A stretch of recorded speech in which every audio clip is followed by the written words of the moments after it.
Hey guys, and welcome to this episode of the Fullout Cheer Podcast. I'm Danielle, and I am your host for today. I'm excited to have on today Matt Becker from gymlawyers.com. Good morning, Danielle. Well, wait, is it morning? Yeah. No, you're afternoon, aren't you? I am, yes. You're like 2 hours in the future, so that's right. You hit That's lunchtime. Right. And it always feels like the longest flight ever going from West Coast to like Midwest or East Coast because it's like 5 hours. Yeah. Even though it's and a then shorter you lose flight. 3 hours of time, depending on how far Totally. you go. It's better going the other way because then you like take off at 7 a.m. and you land at 11 a.m. You're like, yeah, that was the fastest flight ever. Yeah. We did that for, was it Vegas this year? We did that for Vegas. We took off at like 6 or 7 a.m. and we landed at like 6 or 7 a.m. Except then you're like, oh, why am I so tired? Well, yeah. That is the problem. Yeah.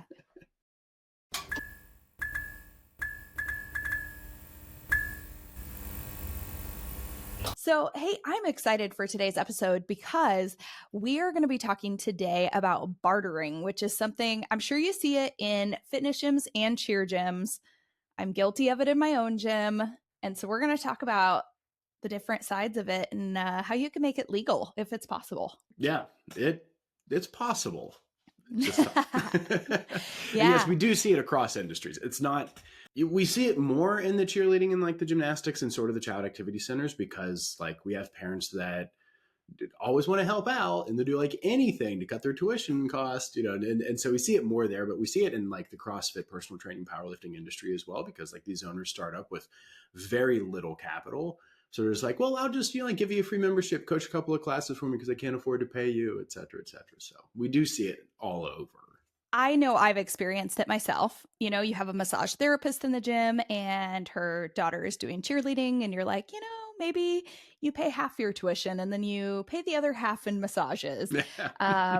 Just hypothetically, let's say that happened. Or perhaps there's a family that owns a restaurant in town. And for a long time, we were like, pay in gift cards because we'll use them. Yep. Even though it's a legitimate, like they have an expense and we have an expense.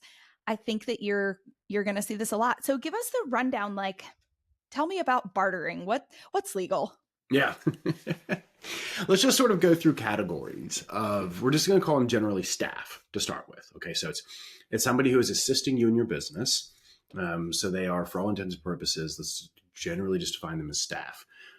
All right. So once we do that, we have to then look at really sort of almost 4 categories of staff, but outside these 4 categories, as we go through the conversation, I'm going to destroy the bartering category. So we're going to take 4 categories. We're going to narrow it down to 3 as we chat. But the 4 categories are volunteers, barterers, independent contractors, and employees. Okay. So everybody who comes into your gym, who helps in your gym in some fashion, is going to fall into one of those. Again, we're going to keep this broad 4-based categories. A volunteer is really, you are providing me service within my gym and expecting and receiving like nothing in return.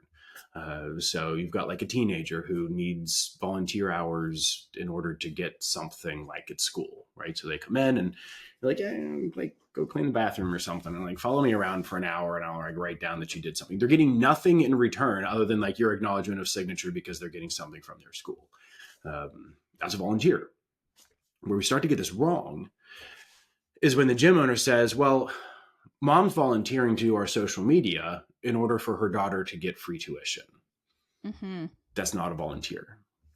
And so we've kicked that mom out of the volunteer category because she's receiving something of value in return. And she has an expectation of receiving that something of value in return.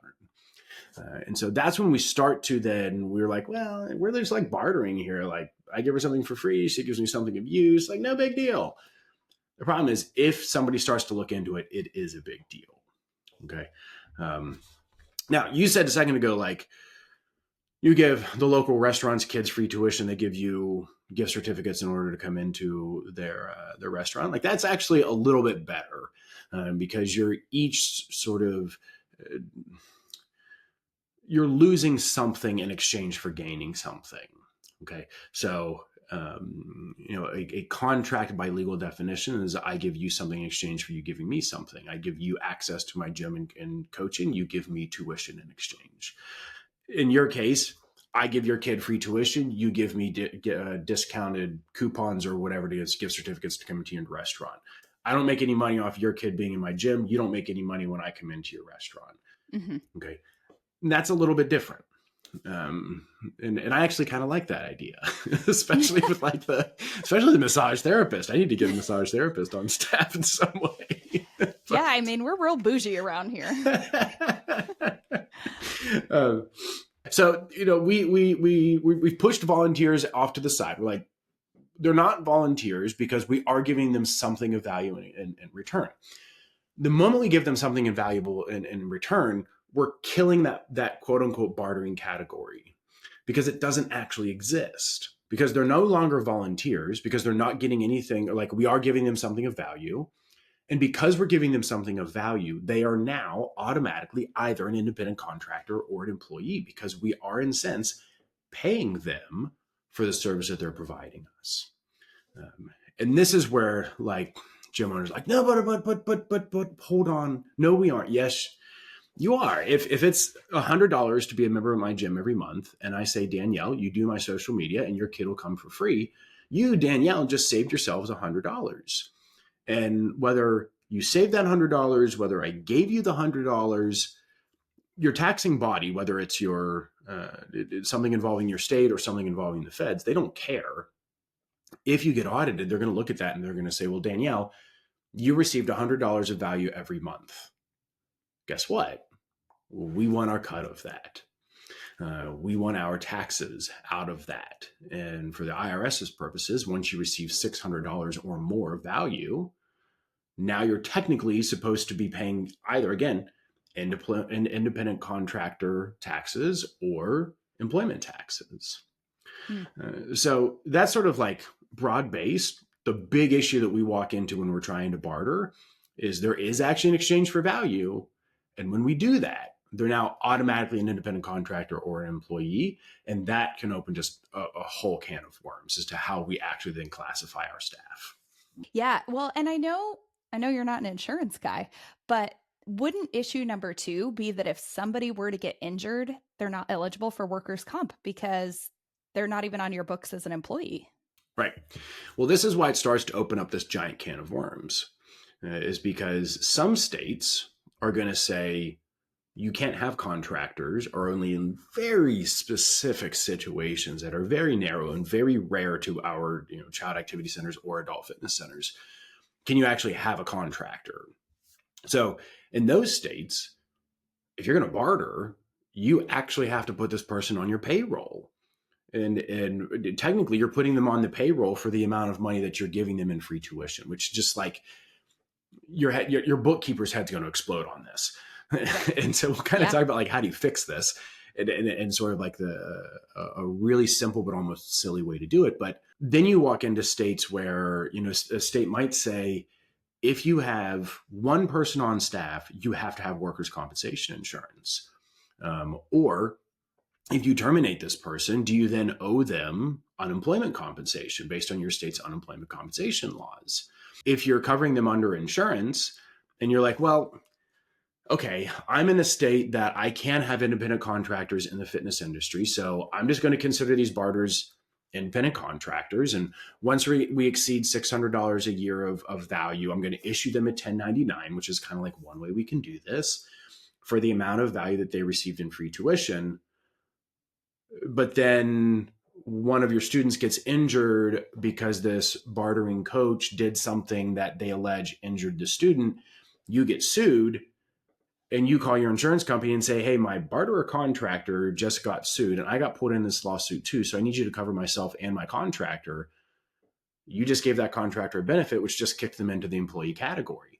So we can see very quickly how like our heads can spin on this and it gets really messy. And we end up making a bunch of decisions that stick us into a pigeonholed area that we don't want to be, because we're just trying to get mom to come in and do some social media in exchange for getting their kid free tuition. Or we ask dad to do a website for us in order to give their kid free all-star tuition or something like that. And it really can get messy, and it does get messy. It gets messy very quickly. And usually it's not the IRS that's coming after us.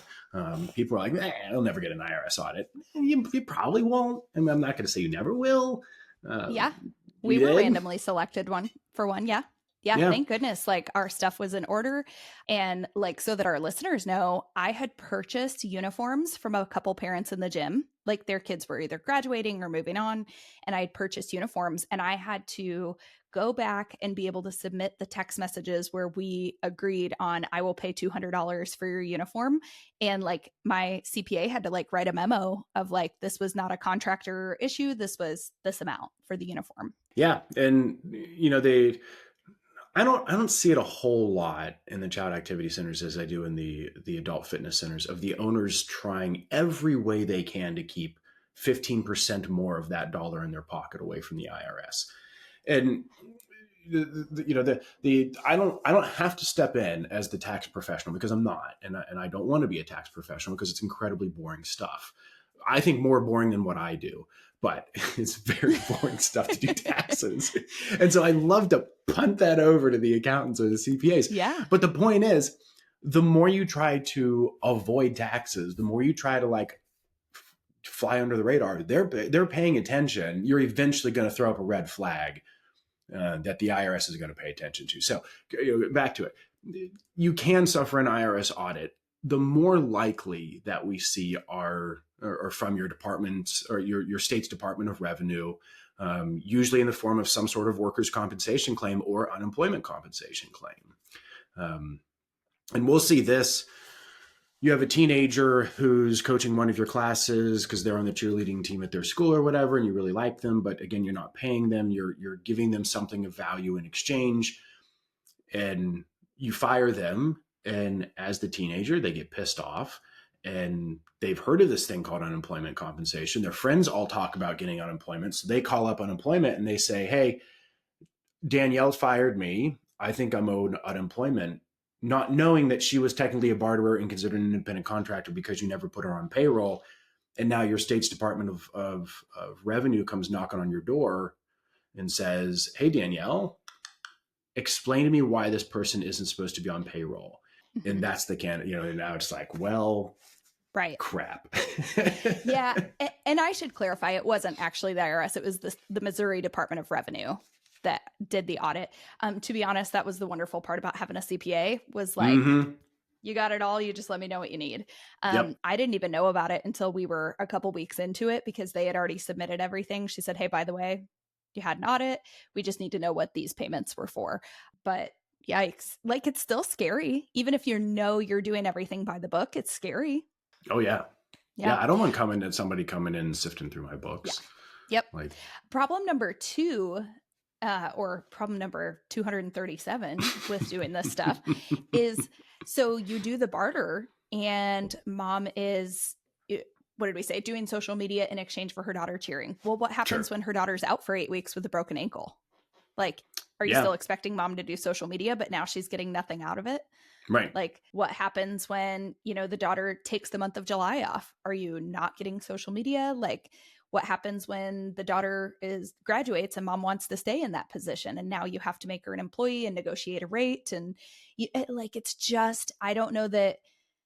Yeah, we've never done that. I've always been very against like bartering for employment stuff, but I've watched a lot of gym owners do it, and almost every time it turns into like this, somebody feels jaded too. Yep. And I'm going to step up from the strictly legal perspective and say, well, that's why you put everything in writing. Well, yeah, but we can't put that in writing because you don't want to call them a contractor or an employee, because you don't want that sort of tax obligation, legal obligation, everything else that comes along with having formalized staff. So then we don't have any expectations. And mom's either going to get ticked off because she's expected to continue to deliver social media when her daughter's not receiving the benefit of the free tuition at your gym, or vice versa. You've been relying on them to do social media, and like you said, she takes the summer off, and now who's posting on Instagram? Another area of this is because a lot of you guys use teenagers as coaches, which again is a perfectly fine thing unless you're in a state that says if you're going to have a teenager on staff, that teenager has to be an employee, because this state provides staff, especially teenagers with additional protections. And so again, we're like, are we bartering? Are the independent contractors? Oh no, wait a second. They're 17 years old. They have to be an employee. Right. And so there's, again, it's almost like we get back up on our soapbox of saying, before you make the decision, reach out to next generation, reach out to us, reach out to somebody who has been through this experience before, because just because somebody else does it on Facebook doesn't mean, one, they're doing it correctly. Two, they know what they're doing and they're still just like, whatever, I'll never get caught. Or three, the laws that apply to them aren't necessarily the same laws that apply to you, depending on where you are in the US. Well, and you also run into, like, if you want good employees, you have to actually make them employees. Like, there has to be some element of, you do a great job, you're eligible for a raise. You are not doing a great job, like, there are ramifications. Maybe your hours get cut, or you're no longer employed after a while. Like, there have to be those things if you want good employees. And I think that's where people, they say, well, bartering's way easier. I don't have to put them on payroll. I don't have to worry about, direct deposits changing and stuff like that. So we're just going to do that. And it becomes more complicated than people expect. Yeah. Yeah, it can. And the more you do it, the more opportunity you open yourself up for all these sorts of issues. And again, it's not always going to immediately lead to a legal issue, but just like you said, just operational issues, reliability of your tasks, your daily operations being completed, because it's not formal. Like, I'm only going to work for free, even though I know my kid's receiving free tuition. Like, I'm still going to do the minimum amount of work, because there's no real negative ramification to it. You need me in some capacity. And the chances of you as the gym owner coming back to me and saying, I don't like what you're posting on social media, I'm kicking your kid out of my gym, I would imagine the chances of you actually doing that are very low, because that's a really awkward conversation to have. Yeah. And now there's that whole element of like, no, but we need that person. We need that person doing social media, or, the mom who's heat pressing the shirts in the pro shop. And like, you need that person. And so now, yeah, if there's a behavior issue or an issue where it's not working out with the athlete, like, it just gets really messy. Mm-hmm. And actually, it's not a benefit for your employees either, because even though they're getting taxes taken out, those teenagers, and I shouldn't say the teenagers, but like your college kids, the parents, there's nothing they look forward to more than a tax return. I don't remember what those are like, but I hear they're great. I'm getting one this year for like the first time in 5 years. It's the only benefit of moving to California that I saw for like the year that we lived there, was I paid so much in taxes that I overpaid. So I'm actually getting some back. But I'm like, amazing. Like otherwise, like I always end up underpaying somehow. Yeah. Oh, I know. Every time we walk into Lowe's, I'm like, Justin, you should just get a job for the health insurance and balance out our taxes a little bit. You already know everything here. So, yeah. Well, you mentioned, the negative legal side of things if somebody isn't doing it right. So tell me, like, what is the actual legal risk? If I do it wrong, could I owe money?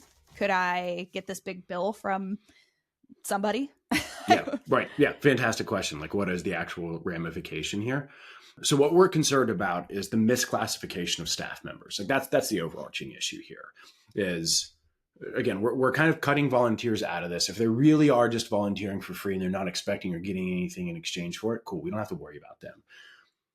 But again, if we are actually giving them something of value back, whether it's an actual monetary value, whether it's in exchange for service, whatever it is, they are now either an independent contractor or an employee. Like they're automatically one of those two. And so if we make everybody employees, nobody cares, as long as we're maintaining unemployment and workers' compensation, if we're required under state laws to do that.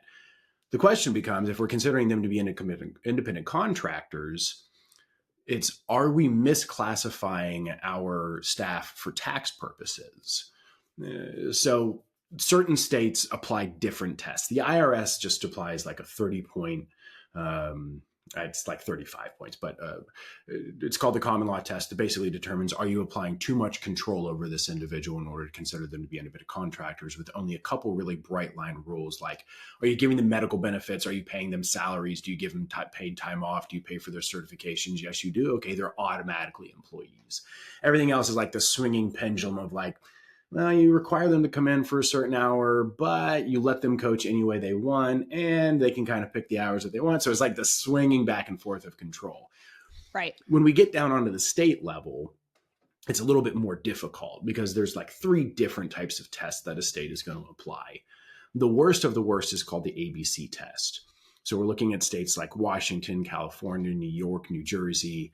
And the ABC test, the A is for autonomy, and B is basically for whether or not the service that the staff member is carrying out is ordinary to the course of the business. And this is where I mentioned earlier, in those states, it's almost impossible to have an independent contractor in what we do in the fitness industry. And I can talk about if you want, the very small example of how we might be able to get away with it. But to the overarching question here, the problem that we have is, are we then trying to consider somebody to be an independent contractor when, based on the amount of control, based on the state's test, whatever it is, we should actually be considering them to be employees? And so when the Department of Labor, when the Department of Justice, or the Department of Labor, Department of Revenue, IRS comes after us and audits, and they look at how we're treating our contractors and say, you're violating the law, they should be employees, that's called a misclassification claim. You're immediately going to get hit with fines for filing the wrong tax forms for these staff members. Your state may have additional misclassification fines, and you're going to have to go back and pay all of the taxes you should have paid if you were considering the staff member to be an employee the entire time.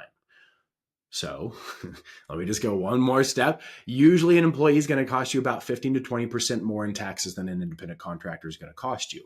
Multiply that over the 5 years times every paycheck you issued this contractor for the last 5 years they've been working for you. And whatever that 15 to 20% of cost is, you're now going to have to come out of pocket to pay that.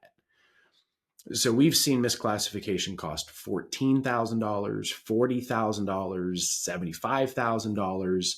So there are some serious monetary ramifications, sort of like if you're caught misclassifying your staff.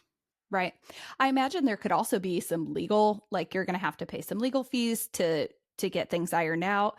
You know, potentially your CPA is going to be doing some digging into things to see if what they are alleging is true. I mean, I know, you know, even with our audits, our CPA was heavily involved in making sure that we were good to go on each of the things. So yeah, and the amount of time, like if we're thinking like, oh, that's one more person I have to get their W-4, that's one more person I have to, I don't know, whatever, like submit their stuff to payroll. Like, right. Gosh, get an audit, find out how much time that takes. You know, it's worse and it's scary. And so, yeah, that's terrible. You know, and the 15 to 20%, like, do I like paying Uncle Sam? No, not at all. But at the same time, I was also 15 years old when I got my first job, and I worked there until I was 19. And I was about 21 when I realized none of that went to Social Security because I got paid under the table. And I was a teenager. I didn't even realize that that was like illegal. So yeah, I mean, and you know, you don't care about Social Security till you're a little bit older, but at the same time, like, I don't know, that's every little bit kind of matters. Yeah, it does. And you have to work a certain number of pay periods in order to receive Social Security, which I don't think a lot of people realize that. Maybe it's just a couple of people that I've talked to, but you know, it's not just a matter of like you're having a job for a few years and all of a sudden you qualify for Social Security. And I forget exactly how many paychecks or pay periods it is, but you do. And you can actually go online, you can check to see based on your Social Security number, how many pay periods you've worked. But there is a minimum eligibility for Social Security. Yeah, absolutely.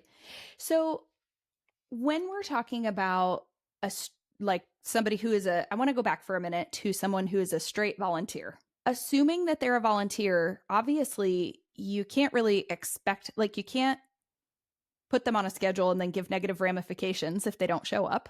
Do you know if they're typically covered under insurance? I don't even know if a volunteer can be covered the same way. I believe that you can. You can certainly cover them under your liability waiver, but again, the issue that you walk into is not so much of whether or not it can be covered under your insurance, but whether or not you want them to be covered under your insurance. If they're a straight volunteer, then yeah, you're probably not going to have any like misclassification issues if you do pull them in under your insurance, as long as your insurance covers them. It's when we take that step further beyond volunteer, we are actually giving them something of value and kicking them into that classification, one of those two classifications, where now we don't want them covered our insurance if we're trying to consider them to be an independent contractor. But like to answer your question, like if you go and you volunteer for, I don't know, Name the Walk that is programmed over the summer so that they can raise money for Name the Type of Cancer, right? Those volunteers, there has to be some sort of insurance policy that's covering those volunteers. So I would imagine that, and I've never really looked into that because we don't see volunteers in their true nature that much, but I would imagine they're covered under your insurance in some capacity, but you can put them under your waiver. Yeah, there's a decent amount of nonprofit cheer gyms that are out there whose entire staff operates by volunteer. And the one caution that I have given to owners before is, if they're not required to be at training, if they're not required to have that continuing education, how comfortable can you feel putting them on your liability policy? Like, how comfortable can you feel not being in the room when they're coaching children? That would be one of my concerns. I don't care what their experience is. It's just, that's a risk in my mind. Yeah. So. Yeah. No, yeah. I agree. Yeah. So what kind of barter deals are legal? If you really want to make it a barter, if you do not want to collect any money from, again, we'll just keep using the same example, from mom who's doing social media, and instead you just want to give the daughter free tuition, it's fine. You can do it that way. But as soon as, like, if it's $100 a month, and mom does social media for you for 7 months, she has now exceeded $600 of value, which for the IRS purposes kicks her into the need to get a 1099. It's fine. Just have your accountant issue a 1099 at the end of the year for the amount of tuition that the child received for free. It's kind of weird. It's kind of awkward, which is why we don't necessarily recommend it that way. But if that's the way you want to do it, that's fine. Unless you're in, again, like an ABC state, in which case you can't have a contractor. You're going to have to issue them, I guess, a W-2 for the value. Then you're going to have to pay federal matches for the tax purposes for the value that you should have paid into taxes. Like, that just, the bottom line is, if you're in an ABC state, don't do bartering. It's never going to work out. Just put them on payroll if you need it that way, which kind of kicks us into like, how do we do this legally the other way, which is just have an exchange of actual money. Mm-hmm. I agree. My tuition's $100, Danielle, you're going to pay me $100 a month so your kid can go to my gym, and I'm going to pay you $100 a month to do social media. It zeroes out, but there's no chance now that there's any questions about whether or not we're bartering legally. Like, I'm just sticking you on staff. I'll literally take the $100 that you pay me. I'll run it through my bank account and I'll pay you $100 back. Like, it's no different. It just zeroes out, and that way we have the money we can track. And then if we have to do tax purposes and tax things with it, we can do that, but we have an actual movement of money. We can avoid a lot of this. Now, how do those barters relate to like minimum wage laws? Let's say a mom's working 20 hours for the month and it's $100. Yeah. In those instances, you're right. I mean, like, now we have to, and again, these are just sort of like why I said, like, we just open up a whole can of worms on this. You're probably, in those instances, you're just going to tell mom, like, I'm not paying you per hour, I'm paying you for the service that you're delivering, which then raises the question of, well, is mom putting in as much time as we need her in order to do social media adequately? Because I can't tell her to work 20 hours a month if I'm only trying to pay her $100 when minimum wage is $17 an hour, whatever it is.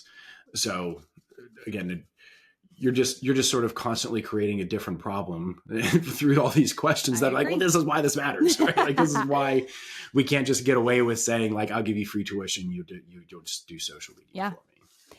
Well, and there's two sides to everything. So like the legal side is what you've been speaking to, in regard to what we can actually do without getting in trouble here. The business side is what I can speak to. Like, I've never seen it go perfectly. It might go perfectly for 6 or 7 years, but year 8, you have a problem. I've never seen it not have hiccups where somebody kind of feels jaded at the end of it. And I can tell you from my experience with massages, if I cancel the day before and that person doesn't have time to like fill that with a paid booking, they're jaded. If she goes on vacation 2 weeks and I can't get those makeups of like, whether it's me or my staff getting those massages, I feel jaded. Even down to the restaurants, they had to raise their prices because the cost of chicken skyrocketed. My gift certificate remained the same despite their cost. So it's never, or, then I want to use my gift certificates to cater an end of season banquet. Well, now they have to bring in more staff for that. And the cost of everything raises because they have to do the catering. So like, even in the most, what I have thought were going to be the most perfect bartering situations, not one has ever turned out that way. So if my parents are listening to this, I'm not interested in barters. but in the early years, I saw the value, and I understand exactly what you said. Like, we just didn't have the capital. I didn't feel like I had the money to do those things. When in reality, if somebody paid me $100 and I paid them $100, I maybe lose 15. But like, you never get that negative, like just that gross feeling that like one of us is at a disadvantage here. Yeah. So at what point should somebody consult an attorney if they feel like what they're doing maybe isn't legal? Yeah. Ideally, we talk before you set up any kind of arrangement like this, because if we don't, now it's going to be awkward. It's going to be awkward for us. It's going to be awkward between you and the parent. Like, there's no way around the awkwardness. We see this mainly in the adult fitness industry when we have to talk to them about like, well, technically you aren't covering your contractor under your insurance. You need to go tell your contractor that they need to get their own insurance policy. And they're like, well, I've had this contractor for like 4 years and now you're going to tell me I have to put him on, like needs to get his own insurance. Yeah, that's the uncomfortable conversation that you now have to have with that staff member, because the moment you cover them under your insurance, you give them a benefit. They're an employee. I mean, to really answer your question, I mean, anytime, if you're listening and you're like, oh, crap, I've been doing this. Why are they just telling me now that this is wrong? Okay, I'll eat that one. But, because we just started talking about it. But now we need to talk about this. We need to kind of run through the scenario, because the disclaimer I should have given in the beginning is like, none of this is legal advice, because I don't know your actual situations. This is all just for like educational value. It may sound like we're describing you specifically. It's going to matter a whole bunch on your state laws. It's going to matter, like where you are and how you're actually bartering and what you're giving in exchange. Like, there's all kinds of different if-thens or buts, or it depends.